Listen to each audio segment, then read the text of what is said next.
टंडू जान Mohammad Al Huda public school जे 69 सालनि जे मुकमल थियण ते प्रिंसिपल मोहम्मद ताहिर साहिब पारां साफ़ियुनि सां गॾु ॼाणी जो अहतमाम कयो वियो। इन मौक़े ते केक काटियो वियो ऐं स्कूल में तालीमी सिथारण बाबति ब्रीफिंग ॾिनी वई। साफ़ियुनि खे ॿुधायो वियो त वालिदैन जी आसानी लाइ स्कूल मैनेजमेंट ऐप मुतारिफ़ कराई वई आहे, जंहिं जे ज़रिए वालिदैन पंहिंजे ॿारनि जे तालीमी कारकर्दगी ऐं रोज़ाने सरगर्मियुनि बाबति ॼाण हासिल करे सघंदा। ॿी अहम तब्दीली इहा कई वई आहे त इब्तिदाई जमायतुनि लाइ बार कोड वारियूं किताबूं लागू कयूं वयूं आहिनि, जंहिं सां वालिदैन घर में बि पंहिंजे ॿारनि खे पढ़ाए सघनि था।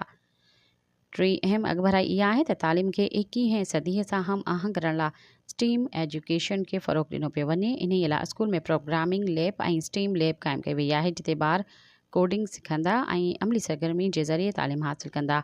उन सां गॾोगॾु स्कूल जे सभिनी उस्तादनि खे स्टीम सर्टिफिकेट कोर्स पिणु करायो पियो वञे। Principal Alhuda public school Tando Jan Mohammad ॿुधायो त असांजो हदफ़ आहे त 2026 ताईं 300 शागिर्दनि खे प्रोग्रामिंग माहिर बणायो वेंदो। उहे सुधारा टंडो जान मोहम्मद जी तालीम खे नए सफ़र ते गामज़न कंदा। सब्सक्राइब कयो अवामी न्यूज़ HD खे ऐं ताज़ा तरीन ख़बरुनि लाइ ॾिसंदा रहो अवामी न्यूज़ HD।